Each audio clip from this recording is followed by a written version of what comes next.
From the enchanting realms of Star Wars and Guardians of the Galaxy to the cutting-edge developments by NASA and SpaceX, the cosmos is undoubtedly capturing everyone's attention at the moment.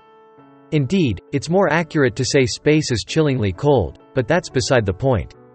The topic of space frequently graces our news feeds, making it likely that most of us are now familiar with TRAPPIST-1. This breakthrough discovery has sparked our imagination about the possibilities of studying and possibly settling on other worlds. This raises the question: with the technology available today, how could we embark on a journey to TRAPPIST-1? Imagine donning a spacesuit and embarking on a cosmic adventure in this installment of Infographics World. The question we're tackling is, how on Earth can we reach TRAPPIST-1? Situated approximately 12 parsecs, or around 39 light-years, from our solar system, TRAPPIST-1 hosts a fascinating planetary system. NASA's recent revelation highlights that this system boasts the largest number of Earth-sized planets in the habitable zone of any single star discovered to date. The central star of TRAPPIST-1 is significantly less massive than our Sun, about 12 times smaller, and it is orbited by at least 7 rocky planets. These planets, being located beyond our solar system, are categorized as exoplanets. So, what makes this discovery so significant? Astronomers have observed that these exoplanets share similarities with Earth not only in size but also in mass. Given their proximity to their star and the star's thermal output, it's believed that these planets receive a level of sunlight akin to that of the planets in our solar system.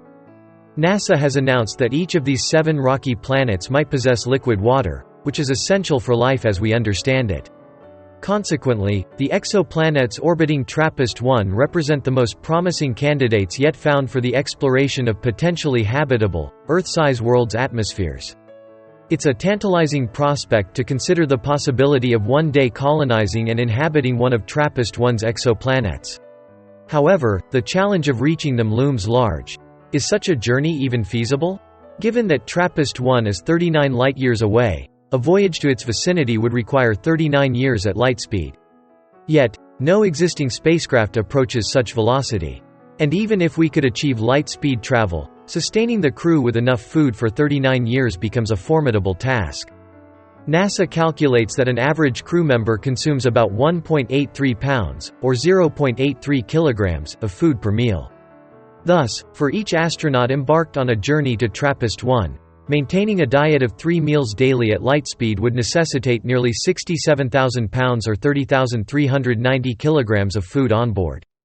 That's more food than I've seen since the last episode of my 600 lb life aired. Food aside, water presents another critical concern. On Earth, an average person utilizes roughly 35 gallons, or 132 liters, of water daily, accounting for all water usage, including drinking, showers, and toilets. Aboard the International Space Station, astronauts must limit their water consumption to about 3 gallons, or 11 liters daily, due to the significant weight and spacewater requires. Water is indeed generated on space shuttles as a byproduct from fuel cells, a process where electricity is produced by combining hydrogen and oxygen. This reaction not only generates electricity but also water as a byproduct. This produced water is then recycled and used by astronauts for their needs. Should a spacecraft not employ fuel cells and achieve the speed of light, alternative methods for fulfilling astronauts' water requirements would need to be devised. Given that current spacecraft are incapable of light-speed travel, estimations have been made to determine the time it would take to reach TRAPPIST-1 with our fastest vessels. NASA's New Horizons, launched in 2006, is one of the swiftest spacecraft, having passed Pluto in 2015 and now exiting our solar system at a speed of 32,000 miles per hour or 51,500 kilometers per hour. At this velocity, the journey to TRAPPIST-1 would take approximately 817,000 years. In contrast, NASA's Juno spacecraft achieved a record speed of around 165,000 miles per hour or 265,500 kilometers per hour during its approach to Jupiter, marking it as the fastest man-made object. Nonetheless, even at this unprecedented speed, reaching TRAPPIST-1 would still require about 159,000 years.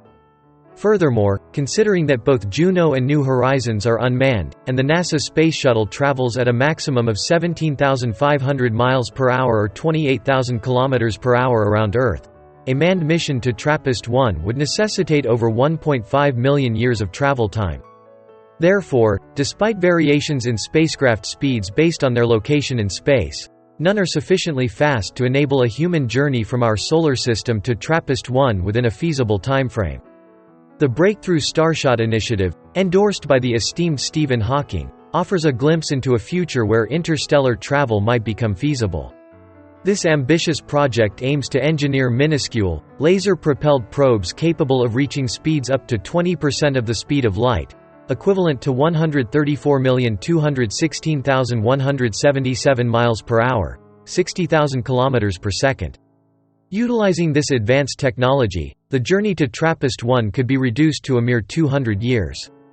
Yet, this vision remains unrealized, and even if it were to materialize, the initiative currently targets probes as light and small as a paperclip, the size of a postage stamp, not exactly accommodating for human travelers, unless, humorously, you consider someone as diminutive as Ant-Man. Imagining Paul Rudd as humanity's premier astronaut adds a touch of levity to the discussion. Given the state of today's spacecraft and technological capabilities, a voyage to TRAPPIST-1 within a human lifespan is beyond our reach. The future might unveil methods to bridge this vast distance, but for now, any plans for interstellar excursions should remain in the realm of imagination.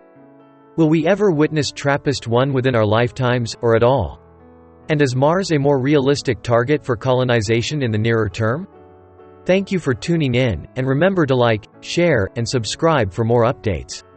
Your support has been instrumental in growing our community, and we're excited to see what the future holds for us in space exploration and beyond.